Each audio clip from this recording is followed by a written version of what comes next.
Hello friends, मैं doctor Sachin Jain, orthopaedics and trauma surgeon and arthroscopy surgeon Jaipur से। आज मैं आपको बताऊंगा कि शोल्डर में अगर फ्रैक्चर हो जाते हैं या जो कंधे का जो बॉल है अगर वो टूट जाता है तो उसका इलाज कैसे करें।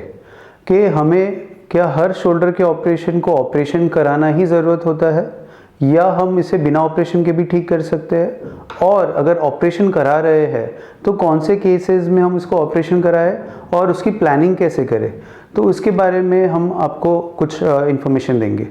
तो अगर हम देखें तो ये आपका कंधे का जॉइंट है ना। तो ये शोल्डर जॉइंट है, ये आपका बॉल है। तो बॉल जो होता है ये आपका मूवमेंट करता है। अगर आप गिर जाते हैं आउटस्ट्रेच हैंड पे, अगर आपके पूरी बॉडी का वजन आपके हाथ पे और कंधे पे आ जाता है, या आप गिरते हो और कंधे के बल गिर जाते हो, या कोई ज़ोर से चोट लग जाती है, तो ये हड्डी का प्रेशर इतना बढ़ जाता है कि हड्डी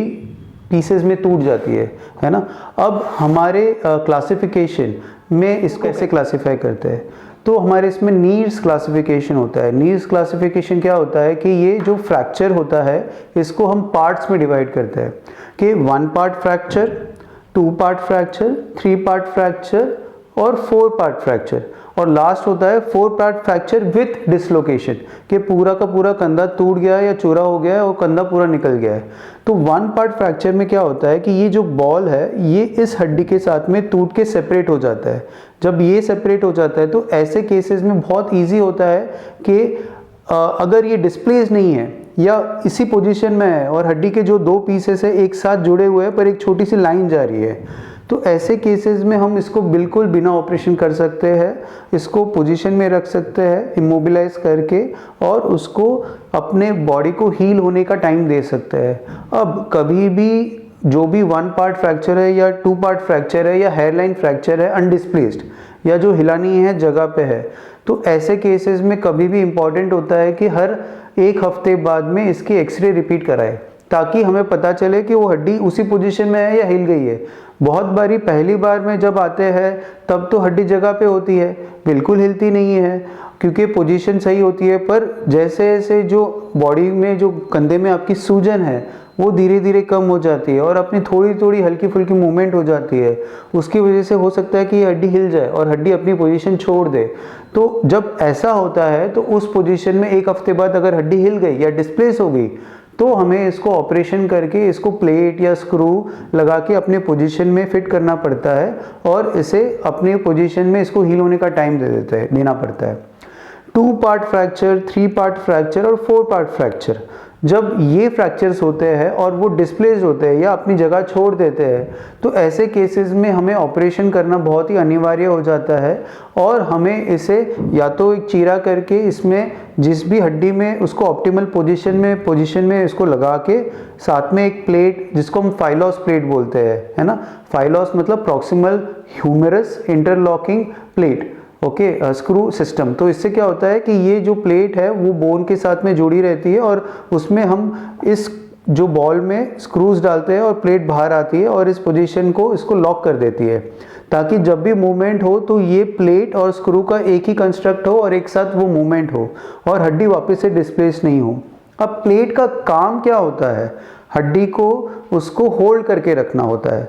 और जो बॉडी है या नेचर है वो जो बोन है उसको हील करती है। प्लेट बोन को हील नहीं कर रहा है या स्क्रू बोन को हील नहीं कर रहा है। प्लेट और स्क्रू का काम उतना ही है कि जो पोजीशन ऑफ बोन थी आपकी पुरानी, उस पोजीशन को बोन टू बोन कांटेक्ट में रखे ताकि उसमें हीलिंग हो जाए, और आपकी जो 1 महीने बाद या 1.5 महीने बाद में हड्डी जब पूरी जुड़ जाए तो आप अपना मूवमेंट कर सको और पेन पूरा ख़त्म हो जाए। तो बोन में प्लेट और स्क्रू का ये काम होता है। After a period